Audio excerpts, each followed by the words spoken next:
Hi, I'm Heyzeus, and this video is going to perform an autopsy on a legendary CSGO skin. There's many famous skins with many famous mythical creatures on them in this game, whether it's a serpent or a Medusa or some sort of weird fire dog creature. It seems like a common theme on some of the most expensive stuff in this game. But in a weird parallel to how there seems to be tiers of fantasy creatures in fantasy games, one particular mythical creature slapped on a gun really seems to have come to rule the roost in CSGO, and that would be the dragon. And I have a gripe with dragons, and I'm going to have a little whinge section about them in a second, but before I get there, I just want to talk about this video sponsor for a moment. Raid Shadow Legends, the free-to-play RPG that you can play on mobile and desktop, link is in the description, and where you can assemble and customize a team of champions and then go out and smash things. Now, in my case, I went for a team consisting of an ogre and a dwarf, strange bedfellows, but they shared one thing in common: smashing stuff in the story-based campaign mode, smashing stuff in the arena, smashing stuff in the dungeons where they'd smash bosses to get special potions, and then heading back to the tavern to get smashed, and coming out at a significantly higher level and buffed up, which is a bit unrealistic in my experience, but then it is a fantasy game. Sometimes joined by this woman with healing skills and this red shirt who constantly got flattened. Don't worry though, he's a bully and he deserved it. Now, there's currently a battle pass running. Season 1 is live and you can win awesome rewards including energy refills, gems, upgraded artifact sets, and new epic and legendary champions by fulfilling the daily and weekly challenges. So go to the video description, click on the special links, and if you're a new player, you'll get 100,000 silver, 50 gems, 1 energy refill, and 1 free champion, an executioner, which is really handy if you're starting out. So good luck, smash stuff, and also there's dragons, but they're not the main focus of the game. They're just like this side challenge. Anyway, dragons. They've invaded way too many fantasy games, displacing things like, good plots, well-written characters, that sort of thing, kind of like a brain-sucking parasite. But not content with invading fantasy games, dragons have also invaded and come to dominate CSGO in the form of the, well, lore. And for a long time, this skin was basically the #1 skin in CSGO. There's this ultra expensive status piece that you'd buy to show off how rich you were. But recently, it's had a major change of fortune. In fact, it's been felled from its spot as the most expensive AWP skin by the Spear of Odin. I've got some exclusive footage of that, actually. Kind of incredible. And that's despite the fact that this thing seems to be purpose-built to appeal to the Chinese market. I mean, it's basically gold-coloured and it's literally got a dragon on it, which is some big shit in Chinese mythology. What do you think about this skin, Chairman Xi? 女士们、先生们，大家好。 But nonetheless, the reality is that the Gungnir is now more expensive than the Dragon Lore, and being the sort of person that likes giving people a kick while they're down, I want to ask the question, was the Dragon Lore ever that great a skin in the first place? Now, interesting thing about the Dragon Lore,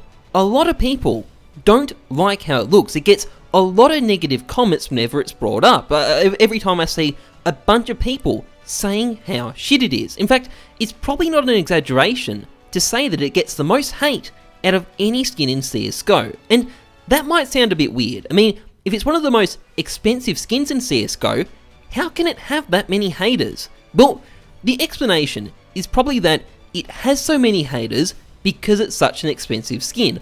Not too many people feel the need to shit talk the AWP Safari Mesh because it costs less than $1, but the Dragon Lore, on the other hand, is worth a couple of thousand times that. So maybe it's not surprising people feel the need to talk shit about this skin.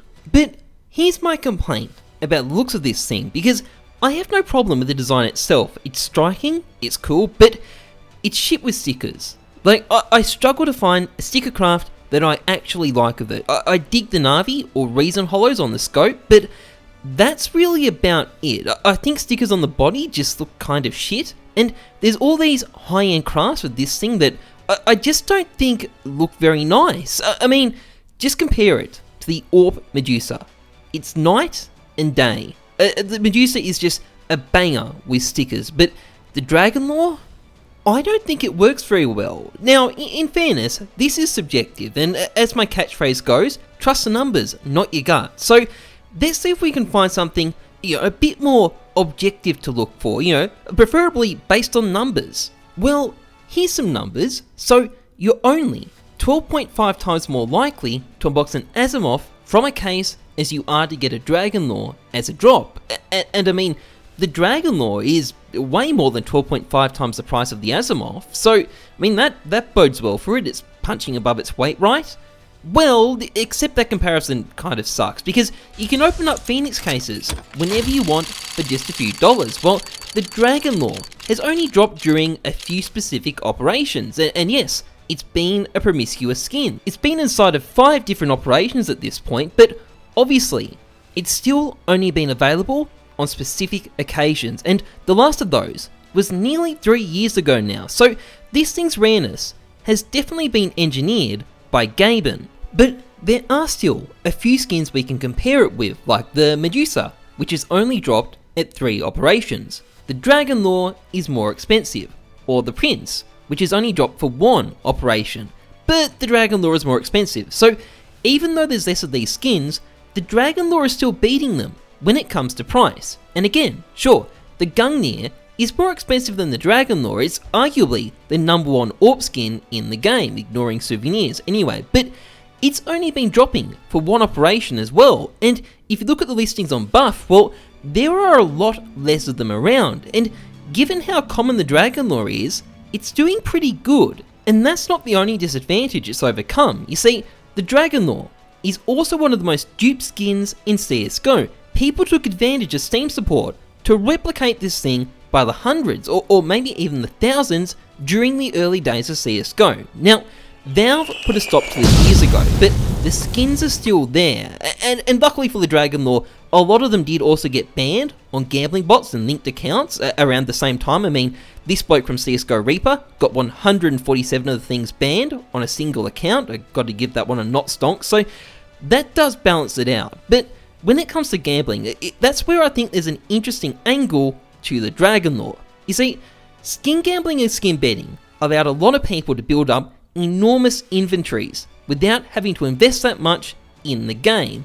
And sure, a lot of that was at the expense of kids who bet their $10 AK skin that they bought with their pocket money, but the fact remains that it really allowed the high end of the market to get booming, because it created a whole class of people with massive inventories. It wasn't just a handful of rich guys. And when you look at the Dragon Lore's price, which has been 4 figures for over 5 years now, and just the general prestige associated with owning it, I mean, you buy this thing to show off how rich you are. I have to wonder how much of that happened because of skin gambling, because I think it created a group of people who were perfectly willing to bid each other to ridiculous prices to buy these things just to show off. And once the Dragon Lore got that status as a rich person's skin, once it had that ridiculous price tag, it wasn't going anywhere. And I think the Dragon Lore is punching above its weight compared to so many other skins. Why it survived duping, why the fact that it's shipped with most stickers doesn't really matter, because at the end of the day, you're buying it for the name, not for the looks. And that doesn't really help with the question of whether it's trash, so unfortunately, I've kind of got to go back to, well, its looks.